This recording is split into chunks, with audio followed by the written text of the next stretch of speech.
Roll. Glenn Whitley, County Judge. Here.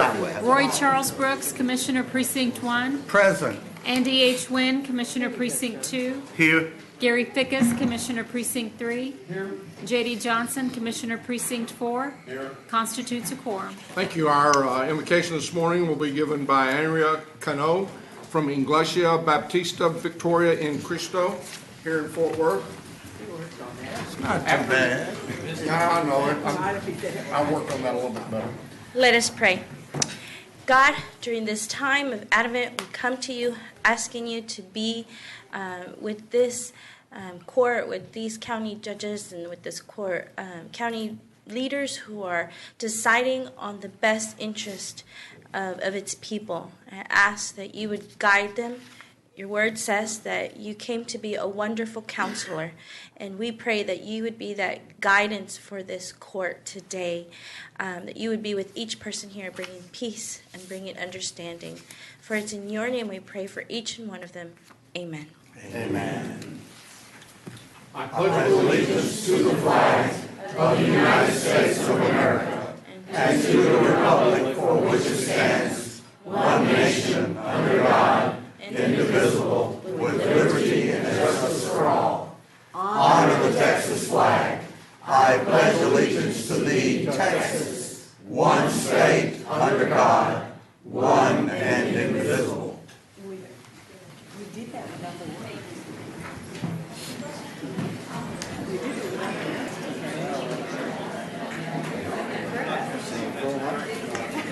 Well, we have a full house today. Mr. Manius, would you like to make any agenda announcements? Yes, Your Honor, thank you. We have several announcements today. We have no more meetings before Thanksgiving. We got past that one. Some of us have got past that one. Oh, boy. Members of the court, if we could turn to purchasing.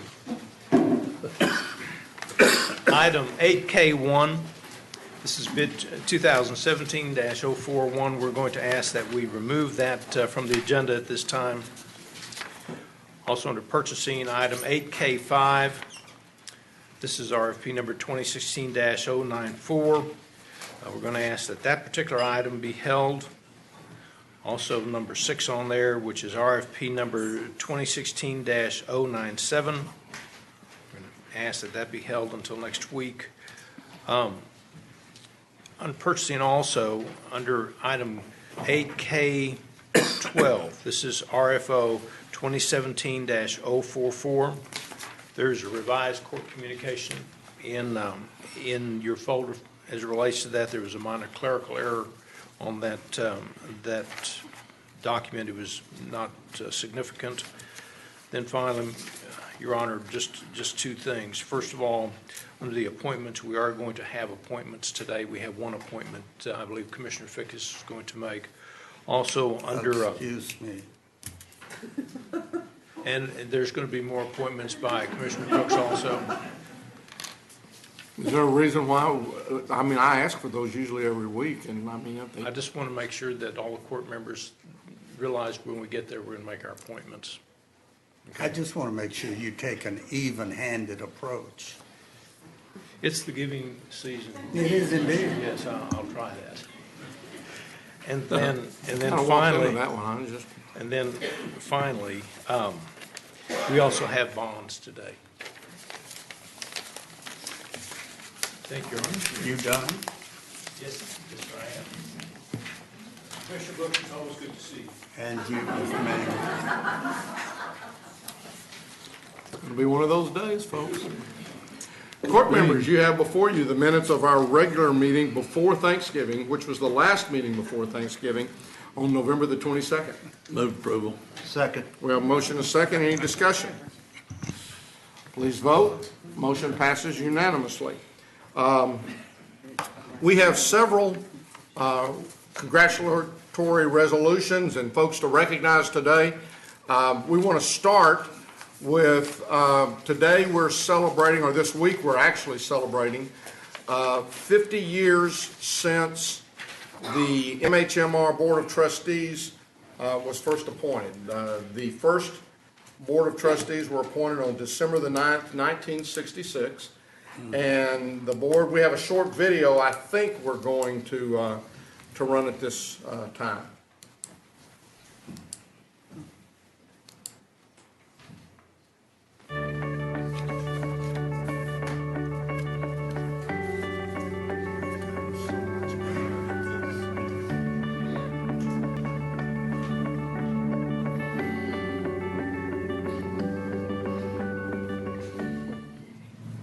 Hi, I'm Marissa Flores, and I've been with MHMR, the Youth Center, for 7 years. I'm the Children's Trauma Community Liaison, and I go out to schools and community resource fairs where I help connect families to services that MHMR has to offer.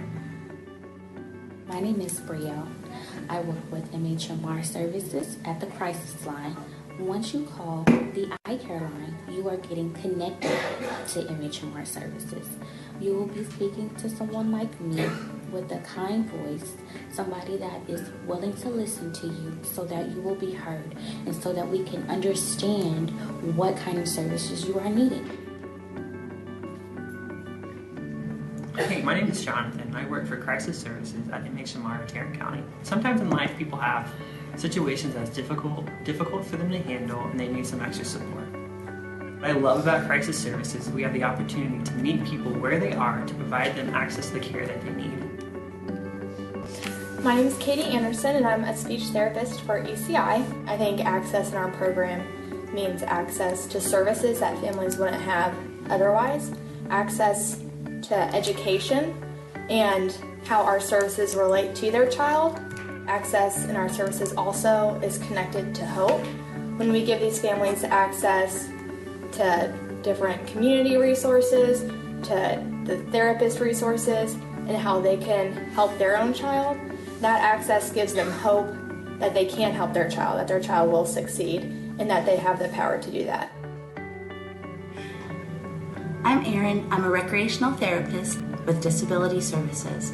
When I think of resources, I think of the ability to participate with others in the community, to be able to develop relationships and lead a self-determined and meaningful life. So one of the goals of MHMR is to empower people to change their lives. One of the most important things that we can give to somebody is the ability to make changes in their lives. If you leave them with coping skills and resources and the means to get help when times are difficult, then you actually give a person a lot of strength to be able to live their lives.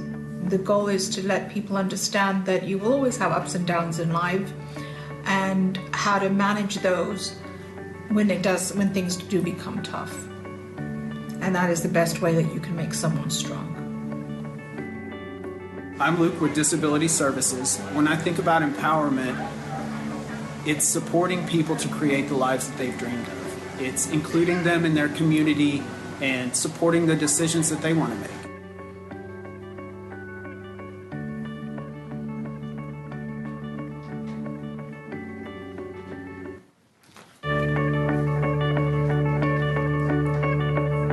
Okay, we're not starting it over again.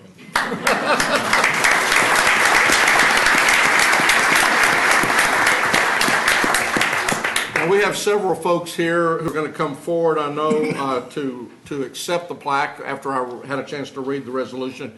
But we also have several of the board members here. And I would like for all of y'all to stand as I read this resolution, and then y'all come forward and we'll present the plaque and get a couple of pictures. There you go, stand up. Whereas on December 9th, 1966, Tarrant County Commissioners Court appointed a 9-member board for mental health, mental retardation of Tarrant County. And whereas after 2 years of planning, MHMR opened its doors on January the 1st, 1969, with 500 employees and 38 locations, with a primary focus on mental health and mental retardation. And whereas there are now 2,000 employees with 68 service locations focusing on behavioral health, intellectual and developmental disabilities, early childhood intervention, and integrated care.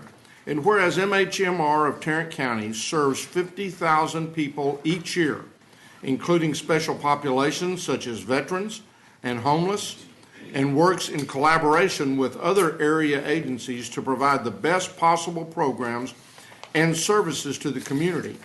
And whereas to reflect the integrated care now provided and their mission going forward, the Board of Trustees has changed the name from MHMR, or Mental Health and Mental Retardation of Tarrant County, to My Health, My Resources of Tarrant County. And whereas the outstanding work done by the Board of Trustees and the employees of MHMR of Tarrant County is a critical component to the health and success of the citizens of the community, now therefore be it resolved that we, the Commissioners Court of Tarrant County, do hereby congratulate MHMR of Tarrant County Board of Trustees on the occasion of its 50th anniversary, in witness whereof we have herein to set our hands and cause the seal of Tarrant County to be affixed this 6th day of December 2016, and I'll move its approval. Second.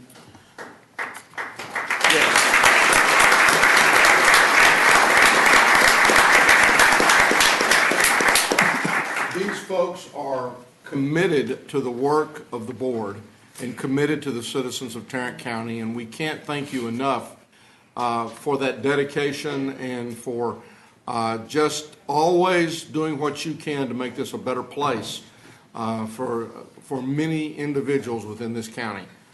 Please vote. This motion passes unanimously.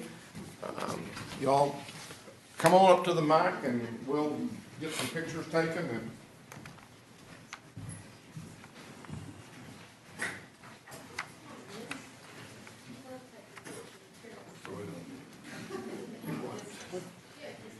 I moved it back.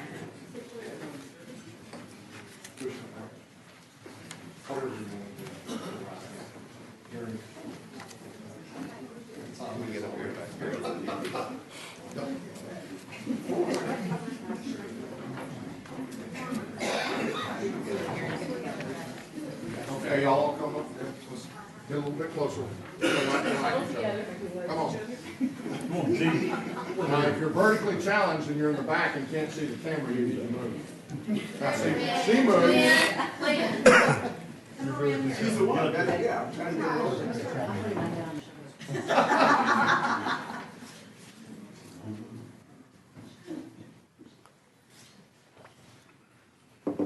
As the cameras go down, there we go. One more. All right. Who's talking? You're talking. Thank you all very much. Really appreciate it. Thank you. Appreciate it.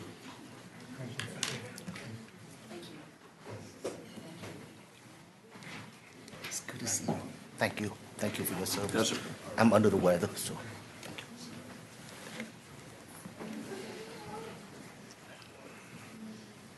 you. My health, my resource. I like that. You got a license to drive that thing? Pretty good. It's autonomous vehicle.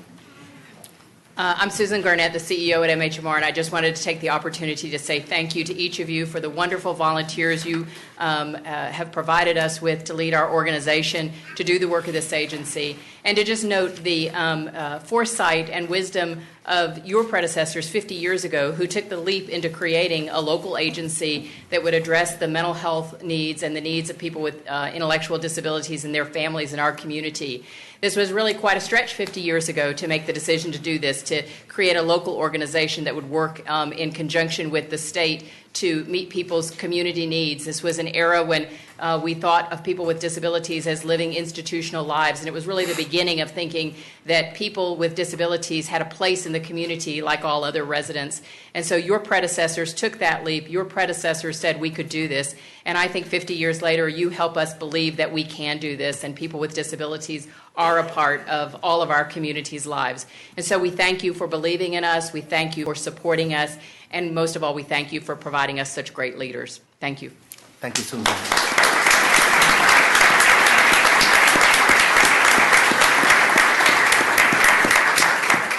Again, thank all of you for the hours upon hours that you have given over the years to this cause.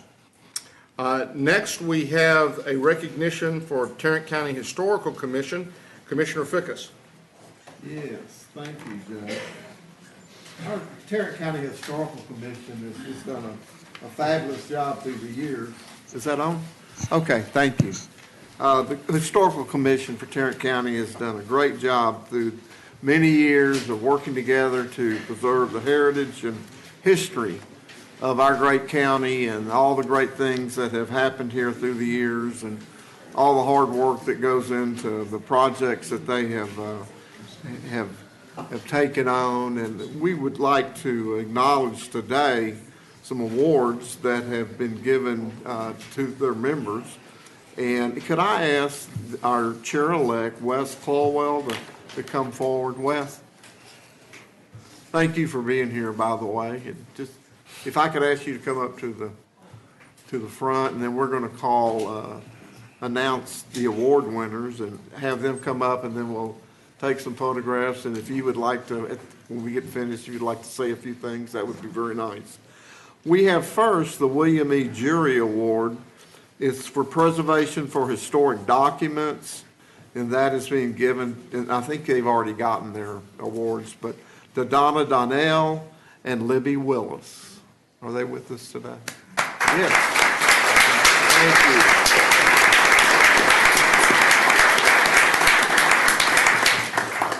Thank you. The Tom Vandergriff Award for Outstanding Public Service in Presenting County History in Written Form goes to Doug Hartman. Doug, thank you for being with us today. The Under 50 Years of Age Award, named for Debbie Reynolds Hazen. This goes to Stacy, is it Luker? Luker, okay. For work in the Fairmont Historic District. And is Stacy with us today? Yes. No. The Summit Award for work in architectural restoration. Can anybody guess who that goes to? Art Wyman.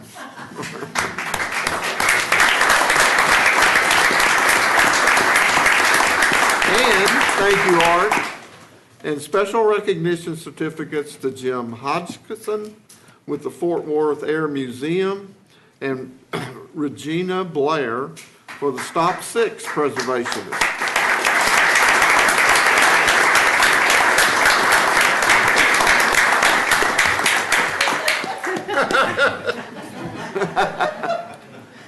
Jeff, would you come down with me? We're going to have a photo made, and then I would like for Gary, to say a few words. There are several members of the Historical Society Board present. Would y'all please stand, the members of the Historical Society Board? We want to thank y'all.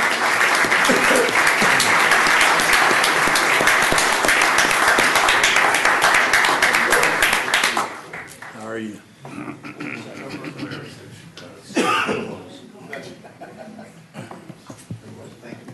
And they do all of this with about $3,500 a year budget. Wow. Very limited budget. I received an award. You just didn't have my name on the list. It's the way he is.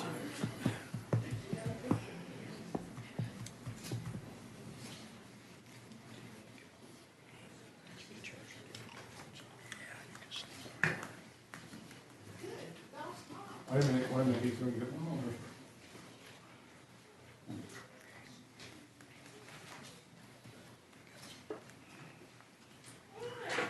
Thank you. Thank you.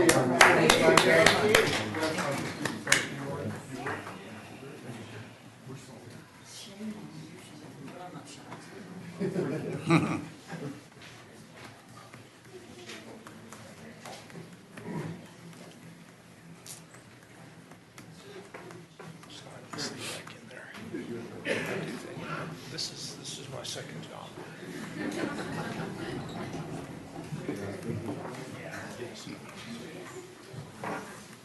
Thank you, gentlemen. Thank you, sir. The Tarrant County Historic Commission consists of a little over 30 people. We meet about 6 to 8 times a year.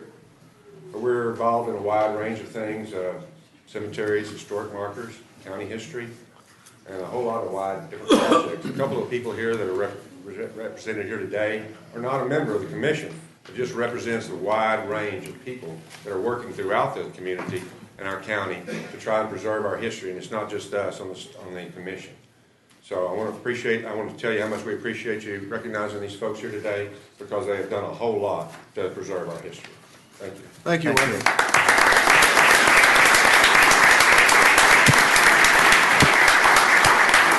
And do we need a motion to receive and file that? Thank you. I'll make that motion. Second. The motion is second to receive and file. Any discussion? Please vote. Motion passes unanimously. I think we got a sneeze coming, but Commissioner Johnson. Thank you, Your Honor. I have a congratulatory resolution for the city of Westworth Village, 75th anniversary. We have several folks here today.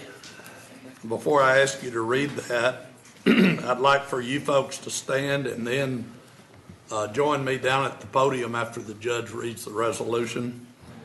Tony Yeager, Mayor of City of Westworth Village. Mike Coleman, Mayor Pro Tem. Jill Patton, Council Member. Nick Inky, is that correct?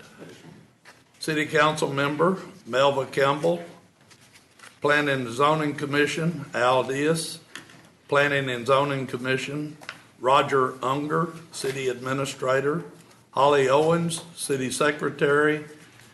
And left off the list was our police chief, the main one. He's the one that has the ticket book, Kevin Reeves. You want to keep him happy, you don't want to leave him off. Want to keep him right on the front row.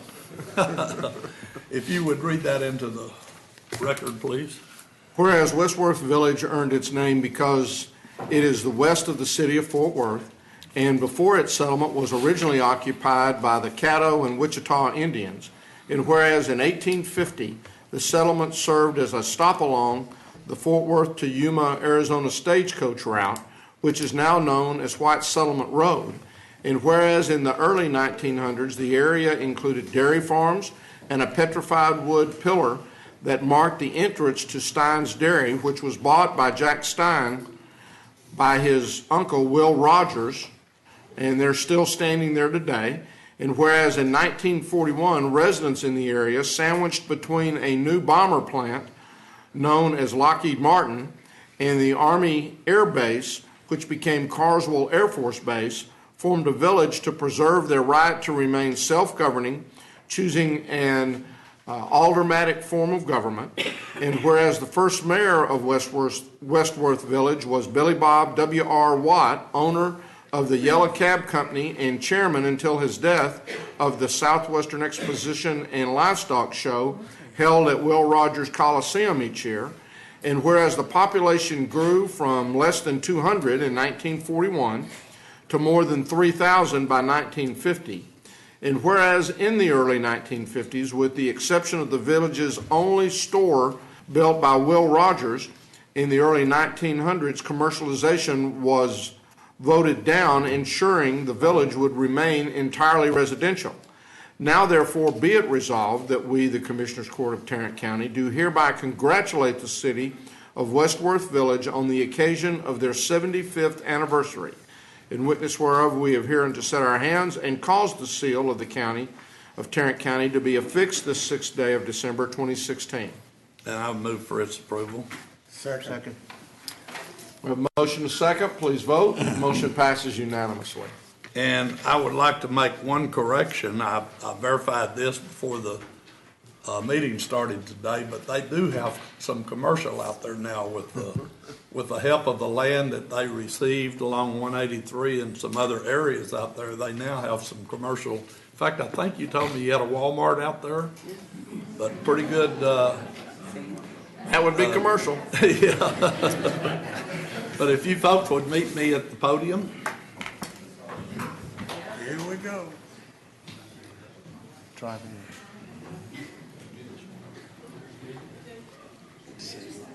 Yes, I am. That's the commissioner. Become our truck driver again. You bet. Y'all are almost as old as the guy presenting you to that plaque. You didn't hear it.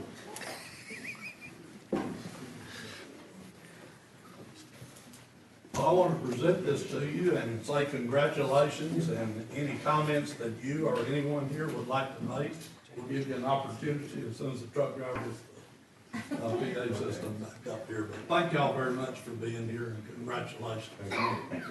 JD, you can get the needs to get some pictures. Now, I don't want to get in front of this pretty lady.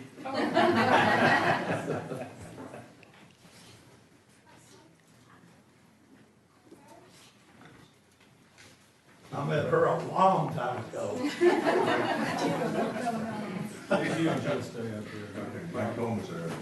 Jill works tonight. Oh, I'm sorry. That's all right. Didn't have your name on the list for some reason. It was? Well, I guess I just skipped over it, huh?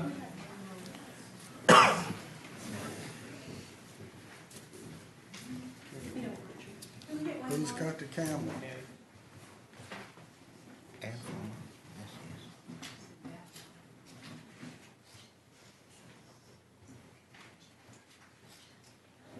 All right. Let GK get the mic back up. And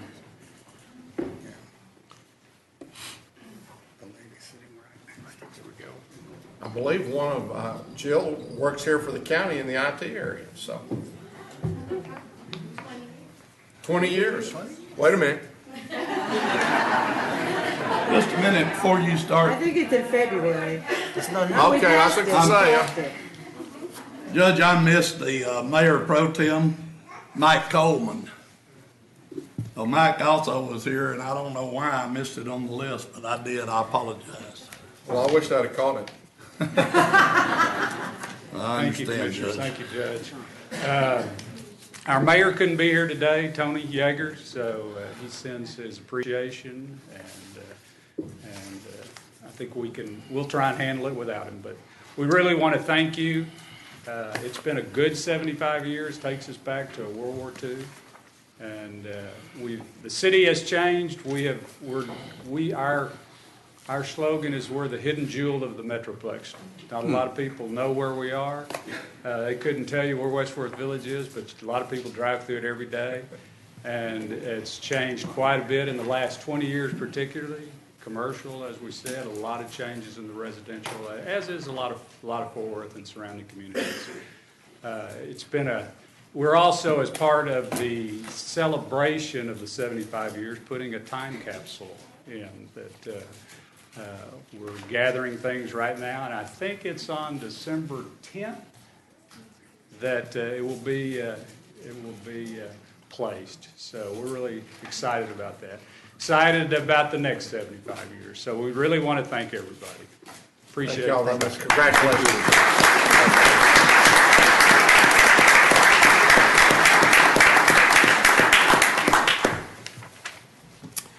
Now we will do our employee recognition for this month. And what I will do is I'll read your name. We'll have the entire group stand. So as I read your name, stand up and then remain standing until we finish that particular group. And I say this every time. If it doesn't sound like your name, but you know you're next in the list, go ahead and stand up anyway. You'll make me feel a whole lot better, and I'll take a little less grief from the folks around me here. We'll start off with our 5-year employees, and the first is Sarah Blum from the Sheriff's Office, and Brittany Gill from Juvenile Services, Roxanne Orozco from Public Health, Marcy Red from the Tax Office, and Thera Savala from Public Health. Ooh, we had all of them showed up. Thank you all very much. These are our 5-year employees.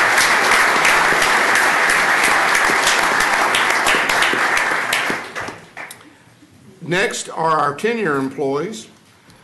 Rosa Ackery, Constable Precinct 1. All right, that's not a good start. Sharon Coleman, IT. Leonard Gardner, Facilities Management. There you go. Kyle Gibson, Criminal District Attorney's Office. Diane Griffin, Sheriff's Office. There she is. Richard Hartman, County Clerk's Office. Robert Levine, Criminal District Attorney's Office. Richard Pleasant, County Clerk's Office. William Shepard, Information Technology. Leo Stanley, Facilities Management. Walter Steele, Constable, Precinct 4. Christina Tennyson, Constable, Precinct 3. Cheryl Tyler, Constable, Precinct 6. And Paul Wright, Sheriff's Office. These are our tenure employees. Let's give them a big round. Thank you all very much.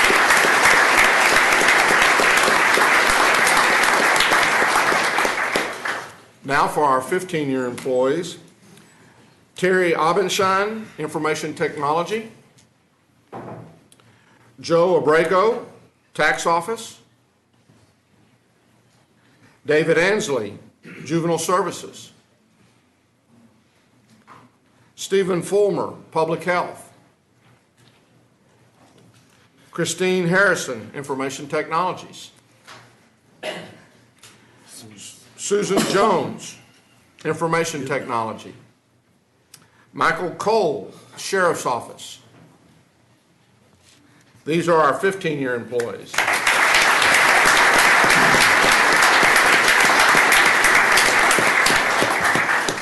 Now our 20-year employees: Nicole Allen, Sheriff's Office. Francis Beckworth, Public Health. Billy Craig, Sheriff's Office. I'm in here. There you are. I didn't see you over there. Bradley Cunningham, Information Technology. Bradley. Yvonne Flores, Information Technology. Go. Dexter Hall, Pretrial Services. Russell Husky, Information Technology. Christina Lopez, Juvenile Services. Karen McBride, Precinct 2.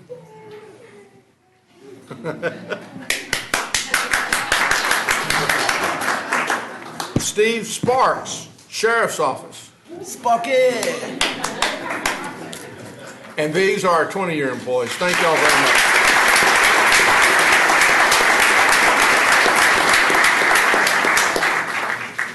Now for our 25-year employees.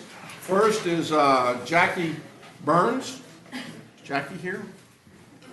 There she is. There she is. Started, she's in CCC number 1. She started out in the old building recruiting with the Sheriff's Department. She got her peace officer's license, and for about 3 months went to work, was lent out to the HR department, and then she went back to the Sheriff's Office as a bailiff, worked a little bit as a secretary, and then went to the courts as a bailiff and has been there ever since. Memorable moments for folks, it's a lot of times the shooting in the old courthouse. When I asked her what she liked most, she said, you know, I have loved the people I've had an opportunity to work with over the years. She said, I really enjoyed working with Judge Hill. She said, it's just been a great place to work. Spent 13 years before she came to the county. She had actually spent 13 years in banking here in Tarrant County, I think with M-Bank and then Bank One, and as we all know, the list of the changing names, same building, just a different bank. When I asked her what had been happening over the last 5 years, she said, you know, Judge Cook has come in and that he's really been enjoyable to work with. She has 3 grown kids and she has a 4-year-old granddaughter that she's awful proud of. So we want to tell you, Jackie, how much we appreciate the time you've given us.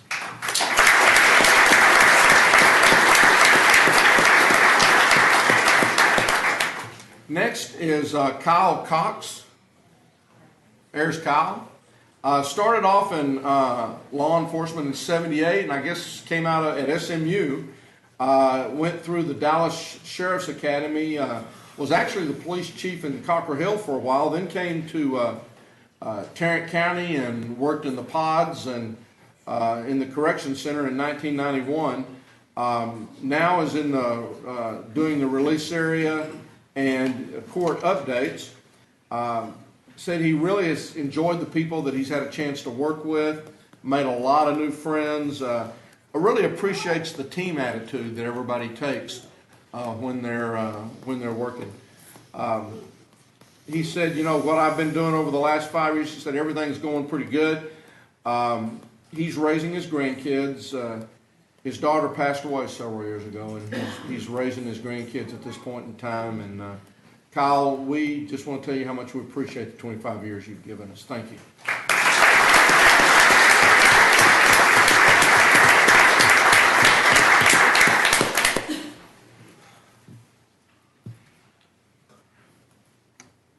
I'm going to get there.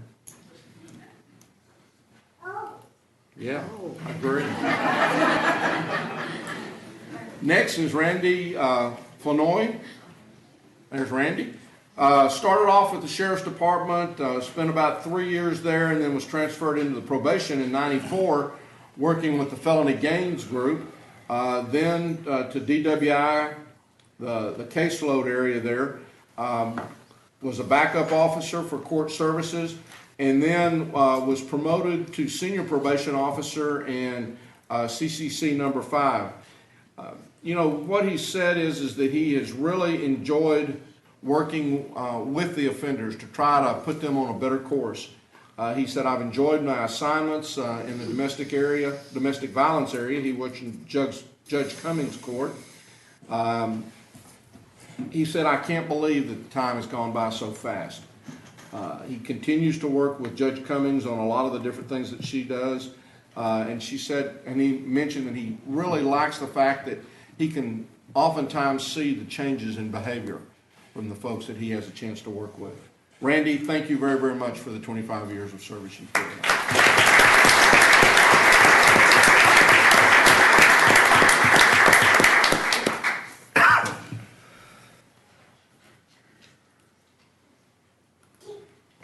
Next is Brent Harper, Juvenile Services, 25 years. There's Brent. Started out in the juvenile area as a detention officer, then became a field officer out in the northeast area, and still is out there. He said, I really enjoy helping people, and he said it's a lot more than just earning a paycheck. And I think that speaks volumes for all of our employees. The respect, he really has a respect for the department. And says that respect is shared around the state. The things that he has had a chance to do in his department, he does for the kids that he's had a chance to serve. When I asked him kind of what had occurred over the last 5 years, that you've moved into new spaces, he is one of the, he said, we've got a new computer program down there. And it's the JCMS program, which we've worked through TechShare to accomplish, and that program is now, some form of that program is in every county in the state. I think almost every county in the state. As I said, he's been here with us for 25 years, and I think he's beginning to kind of look toward that retirement. But we want to thank Brent for all the years of service that you've given us and for the great job that you've done. Thank you.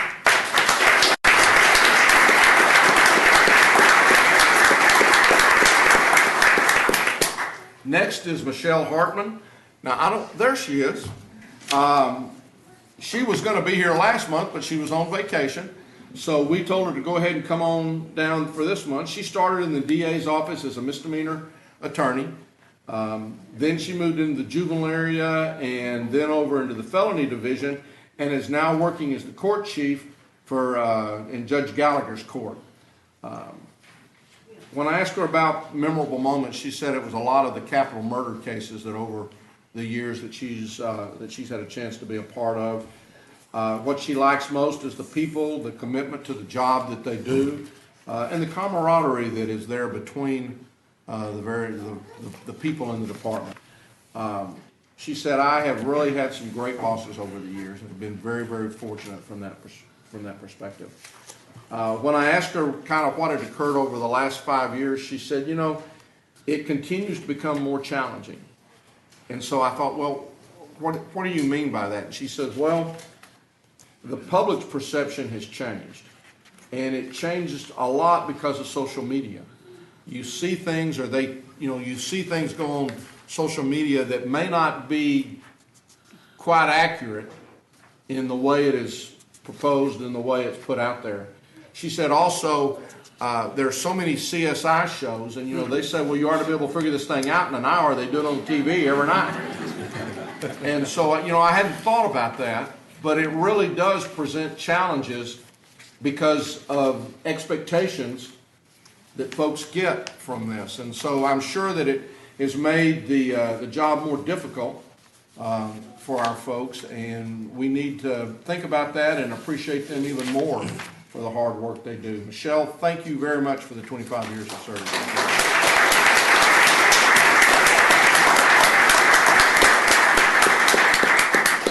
Next is Ron Lewis from Juvenile Services. There's Ron. Started out as a detention officer, then became the the Deputy Assistant Director over Institutional Services, which is basically overall operations at the detention center.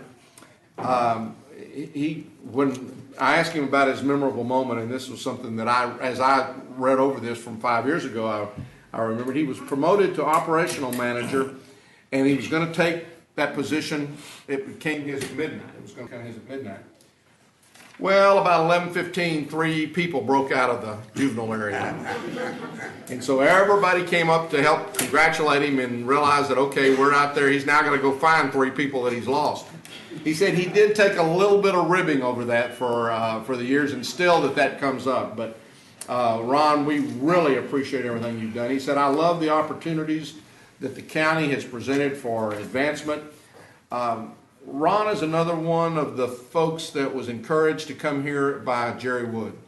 And Jerry has had a tremendous impact on our juvenile department, our juvenile system. And he recruited many people into the county. He said he really appreciates the closeness of the department and the people that he's had a chance to work with over the years. He is very proud to be a part of this county and to have been a chance to be at leadership at all the levels. When I asked him kind of what had happened over the last 5 years, he talked about promotion, about the folks that he had a chance to work with. He loves the opportunities that have been given to him over the years. He has 3 grandkids, a 7 and 3-year-old granddaughter and an 8-month-old grandson. And his daughter lives locally, and so he gets to spend a lot of time with those grandkids. Now, his other daughter is just got her master's degree in healthcare administration from UTA and will actually walk the stage this weekend. So we know that he's very proud of that. Ron, we want to, again, thank you very much for your 25 years.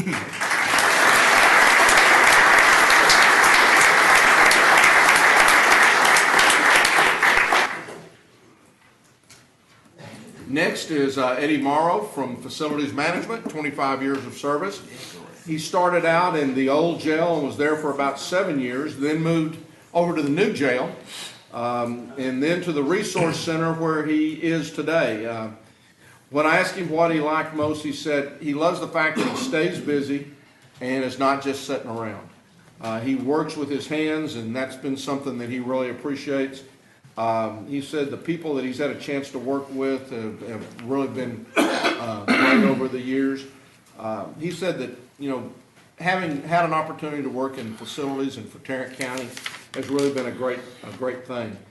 He's also thinking about retirement. He's had a few back surgeries, I guess, over the last few years. But he said, I have had a great time working for the county and wouldn't trade it. Eddie, thank you very much for your 25 years of service.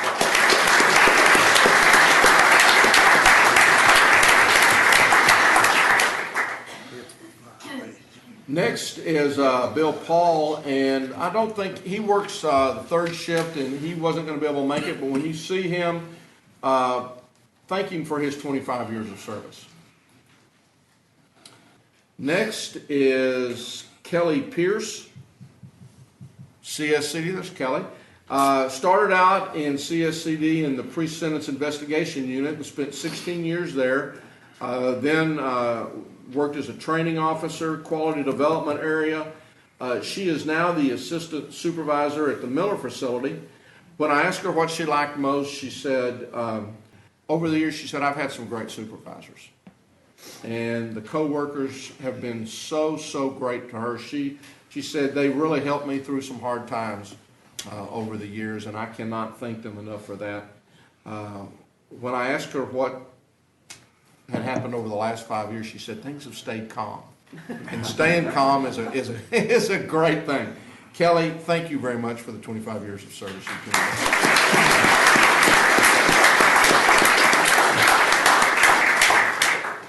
Next is Randy Winona, Fire Marshal. Started as the Fire Marshal office as a deputy, and then became Fire Marshal in April of 1998. Memorable moments, he said, well, there were a few hurricanes and there's a couple of wildfires, and he said all those things kind of, remain there in the memory. When I asked him what he liked most, he said, just the chance that I've had to work with some of the people that I've had a chance to work with over the years. He said the job is always different. It's never dull. He said, I get a chance to work with people at not only the local level, but also at the state and the federal level. He said, I always wanted to be the Tarrant County Fire Marshal. So he said, I really enjoyed doing my job, even though it really doesn't feel like a job. He said he appreciates the help that he gets from GK and Debbie. It's past budget season. We should have gotten you earlier. He said the investigation area has really picked up over the last 5 years, and he's glad of that. He looks, basically the state looks at us as a leader, and I think that happens in many, many ways. But he said, you still see a lot of crazy fires and a lot of just things that you wouldn't think about. But he says the one thing I love most is the opportunity to take care of the citizens of Tarrant County. Randy, we appreciate the 25 years of service you've given us. Thank you.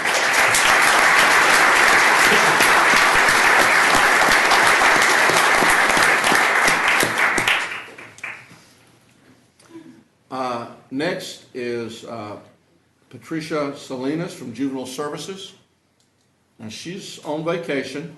And she's got 25 years with us, so please congratulate her when she gets back off vacation and tell her how much we appreciate the service she's given us. Next is Mark Smith, and I don't believe Mark was going to be able to make it either. His father passed away just a few days ago, and so please keep him and his family in your prayers. And when you see him, just thank him for the 25 years of service he's given to us. Next is Tony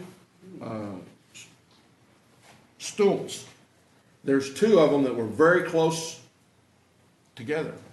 And Tony is in the IT department and has spent 25 years. Tony? It's me. Okay, I just wanted to be sure.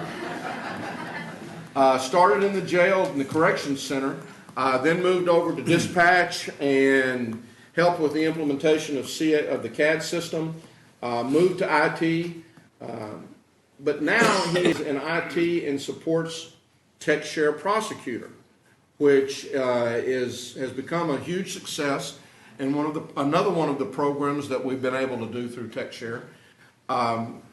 Memorable moments, he said, was his youngest son was born, and he was working, I guess, on the 6th floor of the jail. And then when he got back to the office, his co-workers told him that his wife had called and said, "You better get to the hospital." He loves the family atmosphere, the fact that everyone around is willing to help out, the benefits and the pay that we receive. He said, again, in the last 5 years, this is when a lot of the Tech Share stuff has rolled out. When he left the sheriff's office and went over to IT, he got promoted there and has really enjoyed his time with the county. So, Tony, we appreciate very, very much the 25 years of service you've given us. Thank you.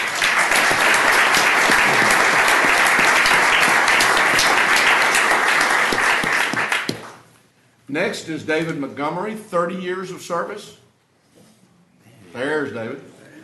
Started in the sheriff's office in the old Belknap facility and then moved over to the courts division, sergeant over booking, and now is the bailiff in CCC number 4.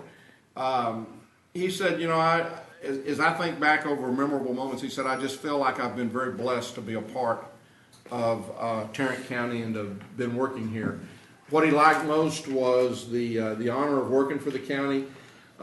He was one of the original members of the Sheriff's Honor Guard. Served the citizens, loves public service.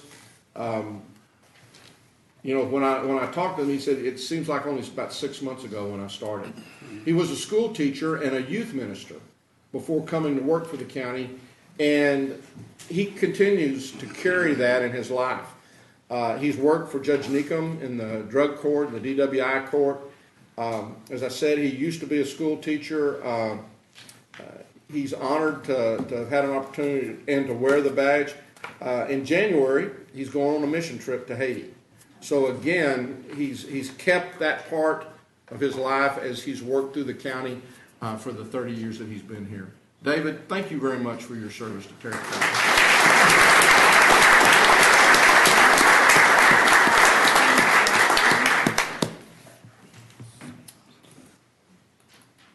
Next is Bill Schultz with Sheriff Crime Scene Investigation area.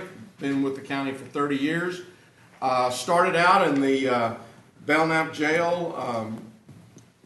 They started him in civilian clothes until they knew he was going to stay. And then he moved out. He's been out at Cold Springs. He's been in the booking area, APHIS, crime scene. And then starting his 19th year in the crime scene area. Memorable moments, he said, you know, over those 30 years, things have kind of blended together. He said that he had, one of the times when he was working in APHIS, he had an opportunity, he ran some fingerprints and found someone who had been missing from their family for many, many years. He said, I love the steady paycheck, I love the people that we've had a chance to, well, steady paycheck is, it's kind of important. It's kind of important. He had a Master Peace Officer certification, and when I asked him, I said, over the last 5 years, he said, you know, I still just love what I have an opportunity to do every day. And, you know, I think that speaks volumes. Bill, thank you very much for the 30 years of service.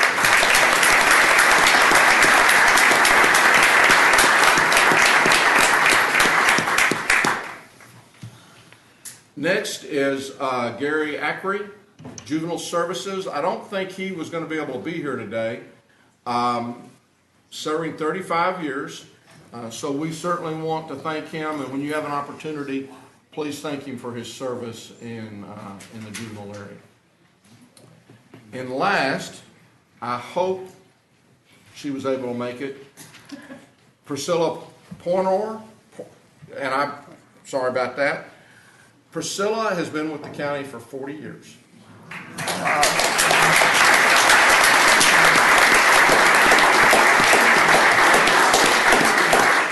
She started with when Jim Borman was the district clerk, and in 1989 she moved over to the 324th court as the administrative clerk, and then in 89 also became the court coordinator there. When I asked her about the memorable moments, she said it was the open houses that they used to have around Christmas time. She remembered that Mr. Borman had brought his organ and played Christmas carols. We probably ought to be thankful that Wilder doesn't have an organ, because I'm not sure he could sing Christmas carols. No, but you can hear him. Well, you can always hear him, that's true. That's what made me think that he can't sing. She said, I love the camaraderie, I love the people that I've had a chance to work with, and she says, I just love being a part of the best county in the country. She said, I've made a lot of lifelong friends. Never believed she would be here this long. Just knew that as that she started out, but as she started out with the county, she knew she was going to like it, and she knew that that probably was going to be there. Priscilla, thank you very much for the 40 years of service.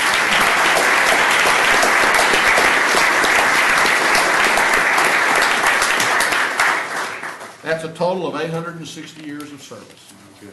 And we cannot say it enough, but it really is folks like you who make this the greatest county, I think, in the country. And and treat our citizens with the greatest of courtesy at all times. So thank you very much. We have refreshments back in 504C. Y'all all have a Merry Christmas. Thank you.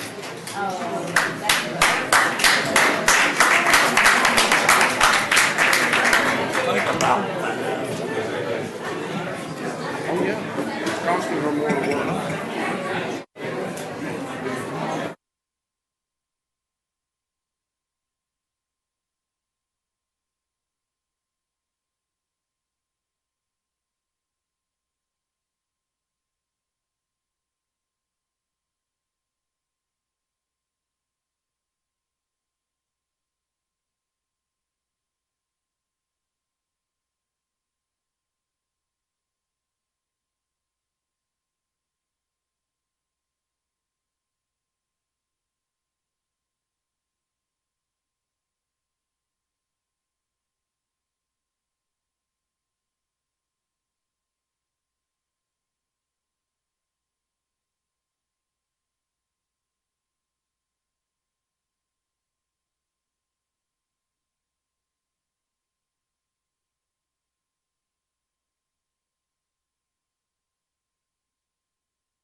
I move that we receive and file the employee recognition. Second. We have a motion and a second to receive and file the employee recognition. Please vote. Motion passes unanimously. Mr. Manius, wait a minute, we've got the consent Move agenda approval before of the consent agenda. I move approval of the consent agenda. Well, I'll second that. With the changes that were, deletions that were made by. We've got a couple of motions and seconds out there, so please vote. Motion passes unanimously. Mr. Maynes. It's like the legislature. Thank you, Your Honor, members of the court. We have 3 additional items for the court to consider this morning. The first item, we're requesting that the Commissioners Court take action approving the going forward of the RFI number 2017-147 for medical claims data modeling and analytic services, inclusive of cost savings measures for employee group medical and workers' compensation benefits. Move approval. Second. We have a motion in 2 seconds. Please vote. Motion passes unanimously. Thank you. Ms. McMillan is going to do number 2. Judge, Commissioners, you may recall last year we approved a tax abatement for the construction of the new American Airlines Integrated Operations Center by providing a 50% 10-year tax abatement for a minimum investment of $55 million in construction costs and $33 million in personal property improvements to the site for a total of $88 million in investment.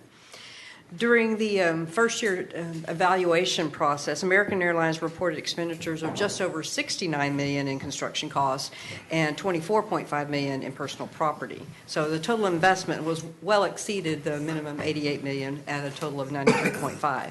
However, because the personal property investment fell short of the $33 million, American Airlines did not meet the minimum investment requirement for the tax abatement agreement and therefore is not receiving tax abatement on their first year of the abatement term. But because the real property investment exceeded the original amount and the total investment was larger than required, American has requested that we amend the tax abatement agreement to allow for a reduced amount of personal property investment, and also to increase the maximum percentage tax abatement from 50% to 55%. The added 5% for the remaining 9 years of the abatement will provide American Airlines the ability to recoup a majority of the lost year of tax abatement. So we have before you a request to approve the resolution and First Amendment to the tax abatement agreement with American Airlines for the new Integrated Operations Center in order to modify the minimum investment costs required for real and personal property investments and to increase the maximum percentage abatement to 55% for the remaining years of the tax abatement. Move approval. Second. We have a motion and a second. Any discussion? Please vote. Motion passes unanimously. Thank you. Thank you. Thank you.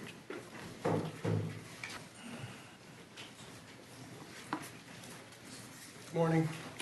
Good morning. We have for the court's consideration today a legislative policy statement relating to transportation improvements and funding. We've delayed this one to this point, waiting for the other area transportation entities to develop their policy statements. We wanted to make sure we were dealing with all the appropriate elements. It doesn't look like ours deviates too much from everybody else's, so we're kind of all on the same page, and what we've got before you addresses the key elements that we think are going to be addressed in this upcoming session. So we're seeking approval. Move for approval. Second. A motion and a second. Any discussion? Please vote. Motion passes unanimously. Thank you. Mr. Tidwell.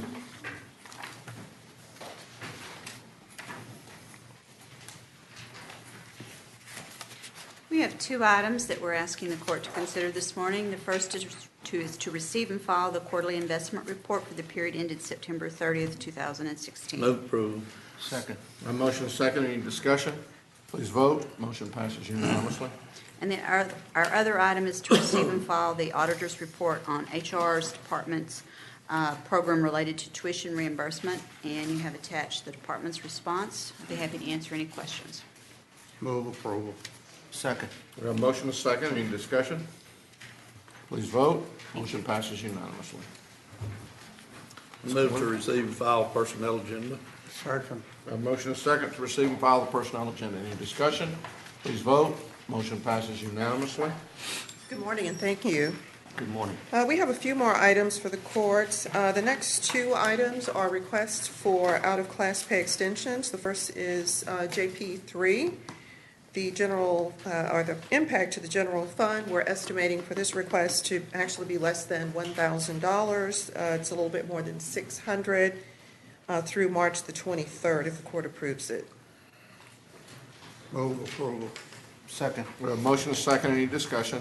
Please vote. Motion passes unanimously. The second of the two extension requests is from Judge Ritchie.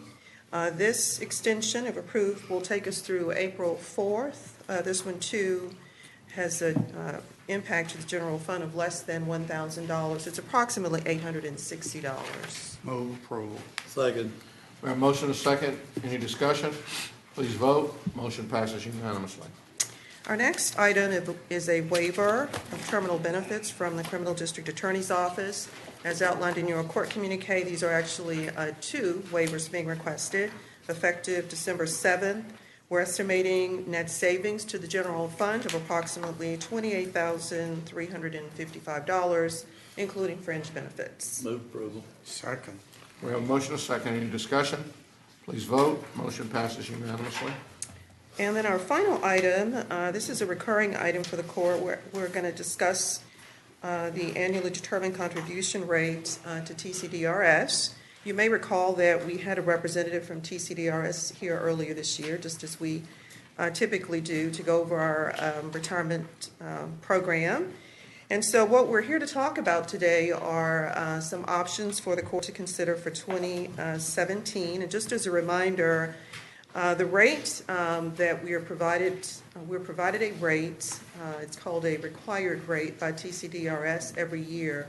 That required rate for 2017 is 14.28%. And if that's the rate that will provide future benefits for current employees, former employees, and retirees. Just as to sort of remind the court what we've done in the past couple of years is that the court has actually elected a higher rate than the required rate, and that higher rate has allowed us to do a couple of things. In 2014, with that higher rate, the court elected to help pay down unfunded liability in the amount of approximately $4 million. Since then, that higher rate in 2015, for example, we had the court approved a higher elected rate, and that elected rate helped to pay down unfunded liability, as well as provided a 50% COLA adjustment for our retirees. In 2016, this year, again, the court elected a higher rate of 17.5%, and all of the money this year in 2016 has been used to pay down unfunded liability. There was no COLA adjustment given to retirees. So in 2017, if you look at the second page of your communique, we have four options for your consideration. The first option will take the 17.5% that's been set aside in the budget by Debbie. Option one would actually have all of the monies in addition. Well, let me step back. So the required rate is 14.38%. What's in the budget is 17.5%. The difference is 3.22%. That represents about $8 million. So that's the piece that we're talking about. So option one, the additional 3.22% actually can be used to help pay down our unfunded liability.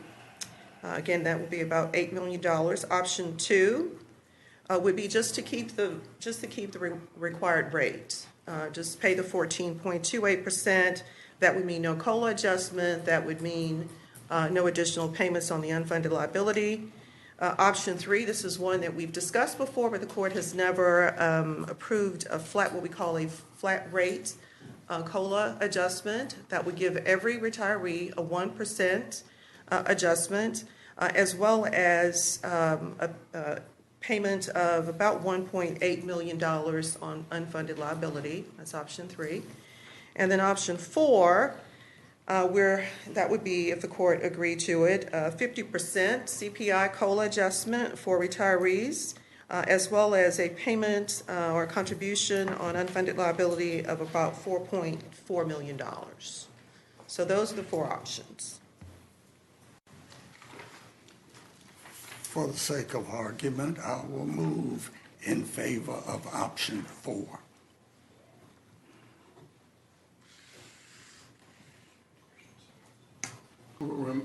Okay, so the current plan, I guess I'm trying to figure out what the difference, the current plan and then required rate is the same thing. Yes. Right. No, Are you looking at, So, in your exhibition there, from left to right, the first column is option 1, 2, 3, and 4, right? yes, it is the same Okay. thing. Okay. So option 4 would leave us at 81.2% funded. Correct, Option 1 would leave us 81.4% funded. correct.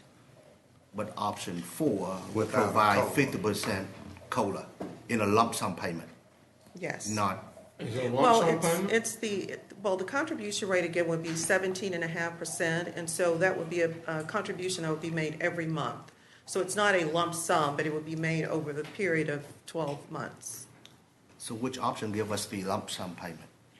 There's not an option for, well. We went away from the lump sum Yeah, payment. we only did that in 2014. It was a $4 million payment. Since then, the court has just elected a higher contribution rate. And the reason we did that is because when we do a lump sum, that means we pay for not only the county employees, but we also pay for the CSCD employees. And we may or may not be able to recover that portion depending upon what is in the budget at the end of the year for CSCD. By doing it on a percentage basis and applying it as a percentage of payroll, then the state reimburses us the percentage of the payroll for that. So that way we don't end up finding ourselves paying for the extra amount for the state employees. Now, what I wish that there was a way that we could increase our percentage even more. You mean our funded percentage?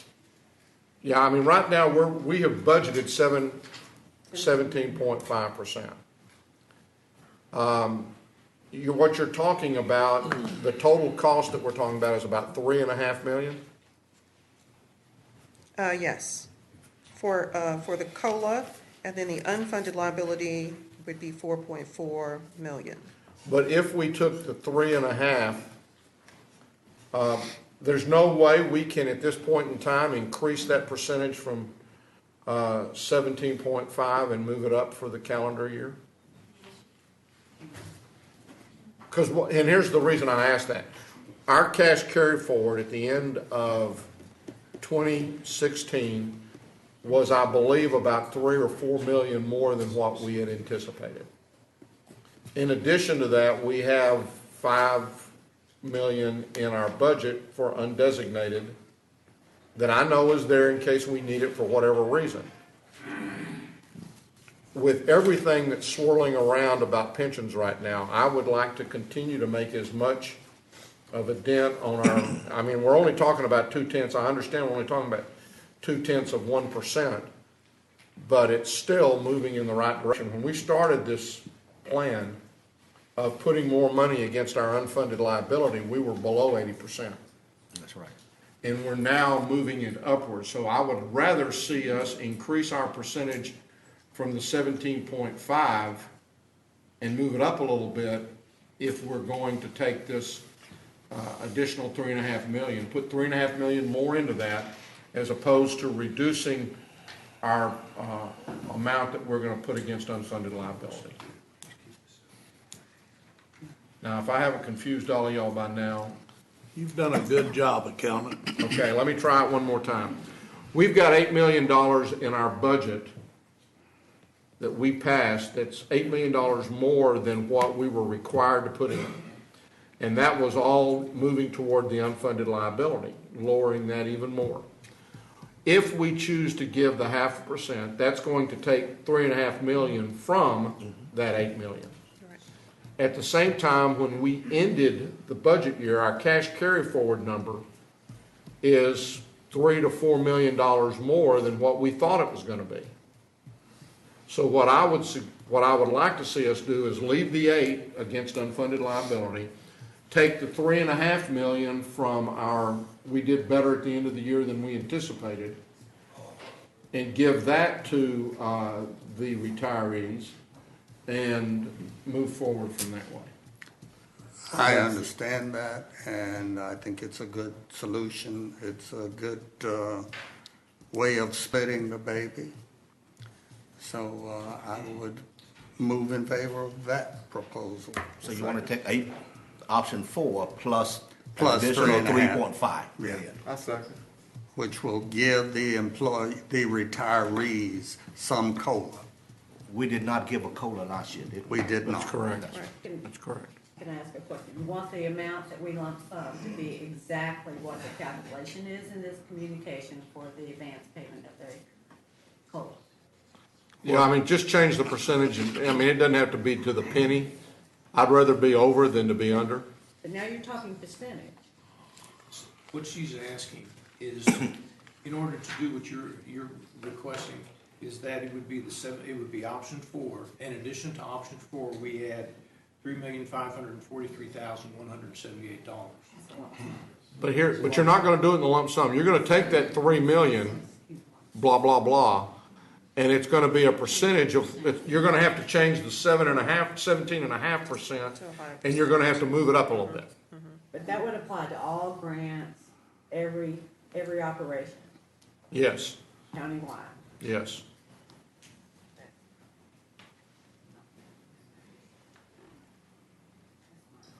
Is that the motion? Yes. That And is it's the been motion. seconded. How will that affect all cash situation, Debbie? It won't have I mean, we'll be okay from the general fund's cash standpoint. It's the grants and no prior notice. Some of Their the- planning process. Right, some of the grants might not have resources to absorb.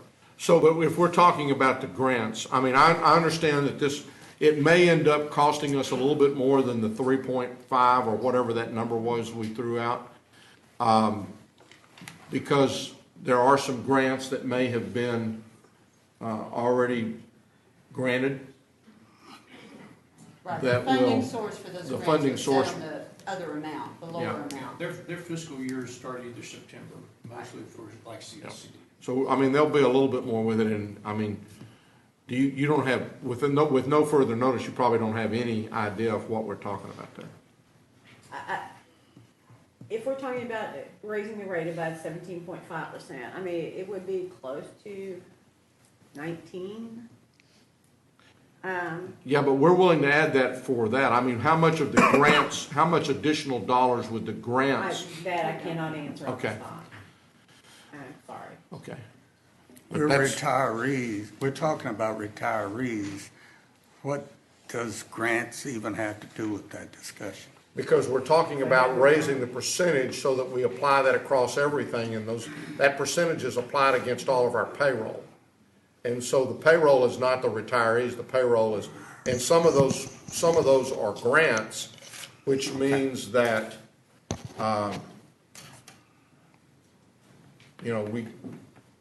they may have already sourced that, and so we may be talking, but I would not think that our grants would be that much to affect this dollar amount that much. I mean, Okay. And to answer Commissioner Wynn's question, we're just taking the unexpected cash carry forward and using it. It leaves us in the same cash position. Right, to pay down the unfunded liability, which is a conservative position to take. Right, absolutely. Any other questions or discussion? I'm in favor of the conservative position. That's right. See, that's why you're to my right. What does that make to those of us to your left? More conservative. Please vote. Motion passes unanimously. Thank you. And Judge, if we could take just one moment, and Farmer has a special announcement for the court. And Farmer. Are you trying to retire again? Yes, she is.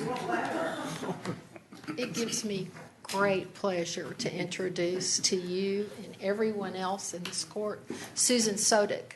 Susan comes to us from Parker County. She is a former employee of Parker County, where she handled bad checks and knows how to write warrants.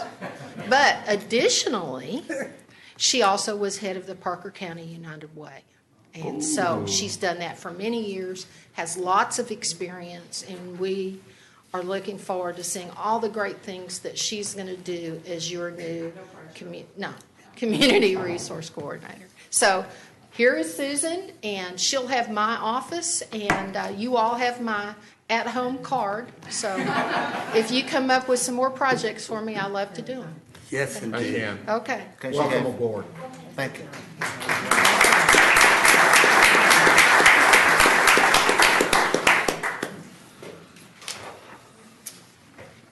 As she walks out the door. Now, I will make the statement that even though we didn't meet last week, they still played football the week before that. And A&M didn't do too well against LSU. Frown, Lisa, that's all right. You can go ahead and frown. And y'all lost too. You lost to Missouri and are playing in the Home Bowl. Is that? Home Bowl. The Belk Bowl. BELK in Charlotte, North Carolina.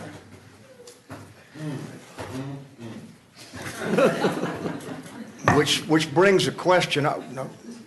One time you had two teams. I know you're embarrassed to talk about one of them. I don't remember which bowl University of Texas is playing in this year, or if they maybe didn't make my schedule, or. Shannon, you want to talk to that? We're rebuilding. Now, did you know? My University of North Texas even made a bowl. Glenn, do you remember that UTA beat the University of Texas about 10 days ago in basketball? Mm-hmm. Beat them bad. Beat them bad. They all getting in Austin. We put all of our money in. You know what's going to be really unique about all of this is that I believe that next year UTA Arlington is going to surpass UTA Austin in enrollment on board, on campus enrollment. Wow. They're already there when you include the online. Would you like to go ahead and proceed with your report? Yes. I think y'all need to start talking about the Cowboys, okay? All these university, trying to rebuild. That's the things of the past. Let's talk about the future. We did get beat by a lowly 3-8 Missouri, but seemed like Texas got beat by Kansas, which won one game in 105 years or something like that. Moving right. We have three along. items for your consideration this morning. Our first item is a bid award recommendation for bid 2017-005. This is a new annual contract for tactical gear for the Sheriff's Department. A recommendation will be toward on a per enterprise basis, awarding to the primary, secondary, alternate 1 and 2 vendors as shown in your court communique that meet all specifications. Move approval. Second. We have a motion and a second, and I know this is not going to go over well, I bet. We got a new sheriff coming in about 3 weeks. There may not be any, we had to go through this, we had to go through the RFP, so you think, JD, you're the liaison, is this okay to go ahead and? I would say go ahead. We've got to keep operating even though a new sheriff's coming in. Just a point of information, if I could, please. I actually had a chance to meet Bill last week. We visited for 20 or 30 minutes and I kind of told him that a lot of fast-moving parts in the county. There are a couple of things that the contracts that are coming up for renewal that we agreed to delay until he comes into office, but he's aware that we need to keep moving down the road. Okay, Yes. well, again, this was something we're required to bid. We do need it, and it's got to keep going on. So that was just a question that came into my mind. If there's no other questions, please vote. Motion passes unanimously. Item number 3 is a bid award recommendation for bid 2017-018. This is our annual contract for window washing services. Recommendation would be to award on a per enterprise basis, awarding to the primary and secondary vendors as shown in your court communique. Can I ask a question? Is that for all facilities? Yes, sir. That require window washing? Yes, sir. Move approval. Second. We have a motion and a second. Any discussion? Please vote. Motion passes unanimously. And our last item is, again, a bid award recommendation for bid 2017-030. This is a bid for the sale of emissions analyzers for the sheriff's office. Recommendation be to award to the high bidder emissions systems products in the amount of $1,200, which will become revenue to the county. Move for approval. Second. We have a motion to second for the, because they're giving their, okay. It'll be the high bidder. Please vote. Motion passes unanimously. Thank you. Thank you. Now, I understand, okay, Commissioner Wynn, you have an interlocal agreement today. Yes, sir. I move for the approval of item, what was this? 8N1A and B. That. Thank you. Second. We have a motion to second for that. Please vote. Motion passes unanimously, and I understand that there may be some appointments today. Indeed. Well, go ahead and make them. He just told me who they were, he just told me who was going to appoint me. He didn't. I would like to appoint Kathy Young Jr. to the Building Line Adjustment Board. And what else? Do we got one of them? Yeah. Building line adjustment. You want to add to that? I second that. You got Okay. one yourself, Levi, to that board. You'll be putting mine in there now? Is that kind of like the SOB board? I would like to appoint Rebecca Barksdale to the Tarrant County Building Line Adjustment Board also. Well, how many people do we have on that board? All Somebody of needs us to have enlighten me a one. little. Huh? All of us have one. You must have. Who's my appointee? Riley? Commissioner, I think Kevin Hansen. Kevin Hansen is your, Huh? Kevin Hansen is your appointee to the Building Line Adjustment Board. Who is? Kevin Hansen. Kevin Hansen. Who's Kevin Hansen? Don Hanson's son. Is he retired? He was Huh? appointed in. Is he retired? That's that guy that called me. He's with, he was with the city of Fort Worth, I believe. Yeah.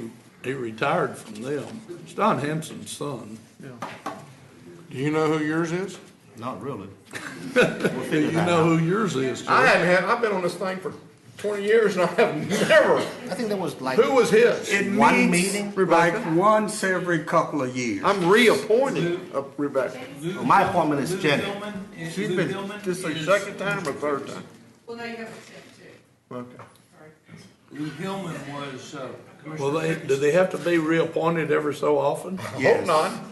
Yes, Is that a yes or a no? yes. Every 20 years? The note I received said that my current appointment expires in January of 2017. This has a building line? That means Phillips. Phillips, you're grinning back there. it's not. Who did you get that notice from? Natalie. And who does Natalie work for? No, Natalie, she does, yes, she works for the court and for me. Would you like to talk to us about this 20-year appointment? 20-year appointment? Are we talking about building line adjustment? Yeah. Yes. What do they do? They look at building lines, Judge. If it's over the property line, they have an individual, for example, that they're building their house is built, but it crosses over the property line, so they have to adjust that line. So this board meets to talk about those things and whether or not, and what they do about it. When's the last time we have the minutes from that meeting? I can get Joe Trammell up here to give you Judge all that. who? Joe Trammell in Joe the Trammell, all Transportation Department. engineers. He's our staff assignment to that board. Riley? We don't use that very often. You were sitting in the wrong place. You weren't usually they sitting, do your not- queue is over here. They do not meet very often It at all. meets once every couple of years. Yeah, they meet very As rarely. needed. It's been a long while since we've done it. But evidently there's a case that may require that. So that's the reason we have to. You having to go back and make new appointments for those who've died? Whose appointment is the judge? Tom Stallings is the judge's appointment. Who? Tom Stallings is the judge's Now, appointment. wait a minute. When did we make that? Yeah, you tell me when, you show me the minutes of that appointment. May 27th, 2014 is when Tom Song. 2014? Pull those minutes. Pull those minutes. Congratulations, Natalie, you earned your paycheck today. It may be her final paycheck, but she earned her paycheck.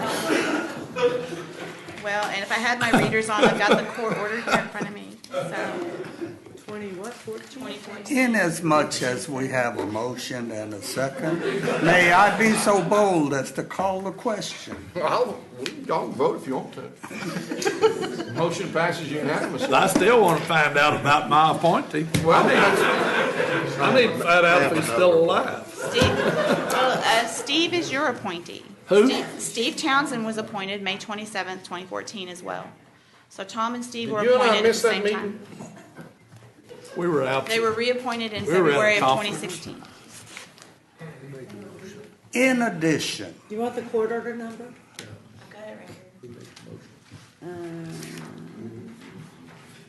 Commissioner Brooks. Those need to be reappointed, Seconded by Glenn. Just those two. mine and the judges. No, just Just Commissioner Just one Fickus of them. and Commissioner Brooks. The other two do not come up until 2018. We knew that. It's the reason we didn't bring it up. What about you, Andy? Sitting over at Snickers and you got one? it's Christmas. I agree with you. All right, if somebody's got, you got some more appointments to make? yes, Commissioner Johnson and I wish to appoint Lorraine C. Miller as co-chair of the Blue Ribbon Panel on the hospital district's expansion. And I'll second that. A motion is second. Can I have a comment? Any discussion? Please vote. Motion passes unanimously. Commissioner Wynn and I are working on our appointment, and we'll have it for you next week. I have an appointment to add,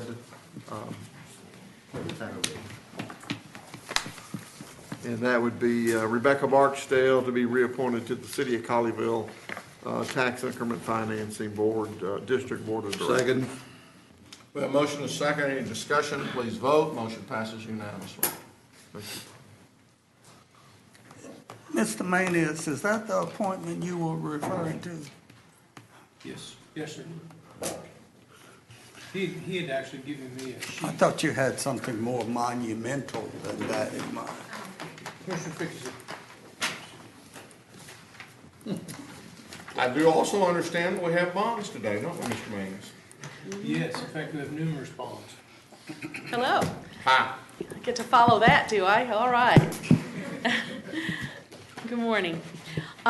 We have 12, and we're going to do them in 4 groups, so that will speed us along. And these today are all certificates of self-insurance under the county's self-insurance policy. So these are going to be only incumbents and the acting elections administrator. The actual bonds for both the tax assessor, collector, he has 2, and for the newly elected constable and sheriff, those will come at a future meeting. They're in process and they're looking good, but today's are all the certificates of self-insurance. So the first one that we have is for Stephen Vickers, who is the first assistant elections administrator who will be acting pursuant to Texas Government Code, Section 601.002.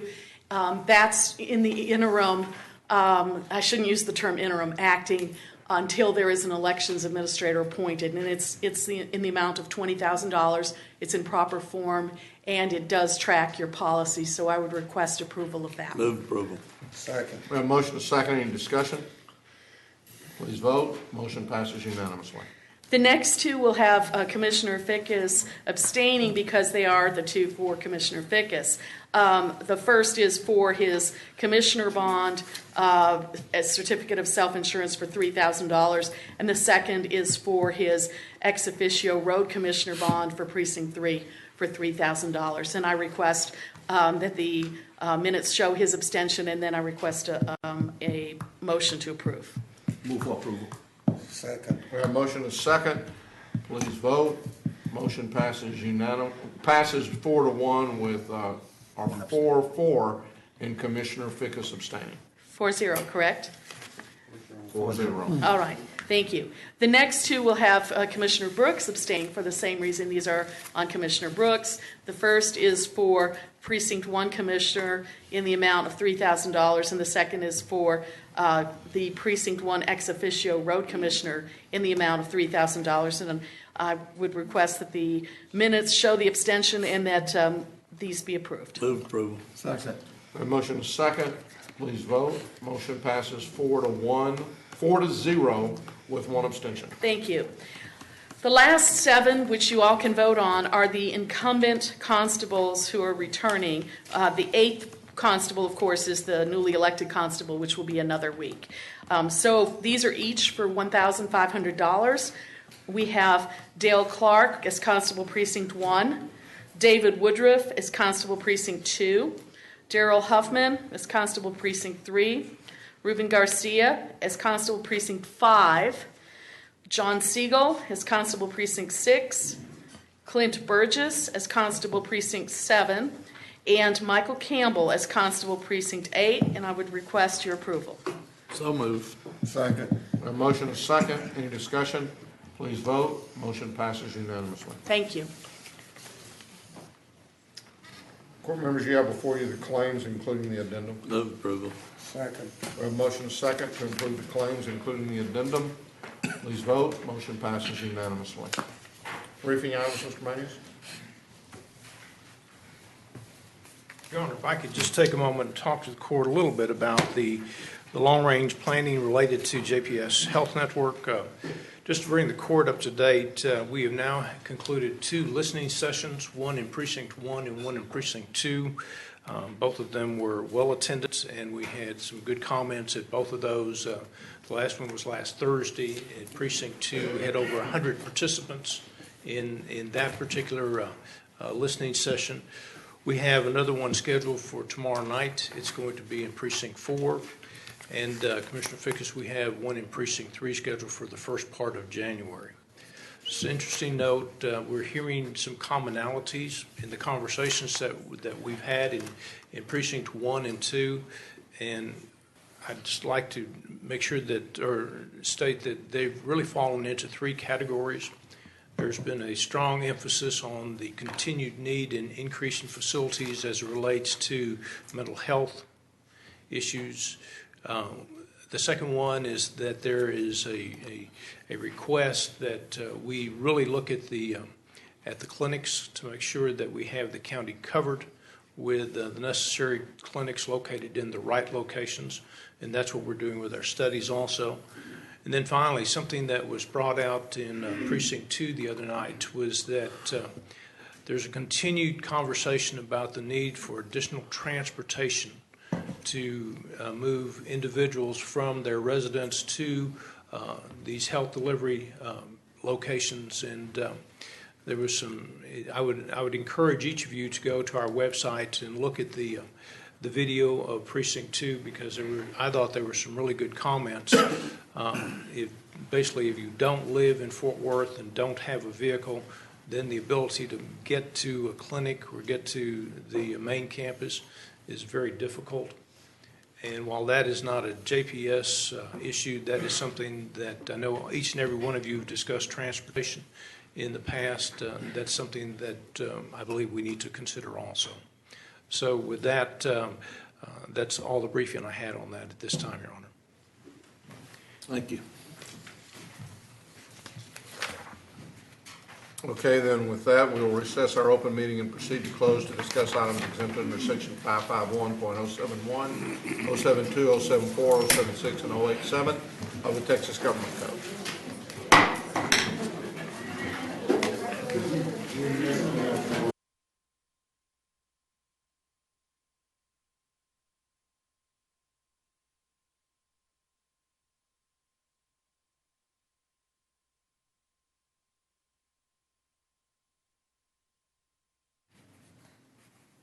Is the recorder on?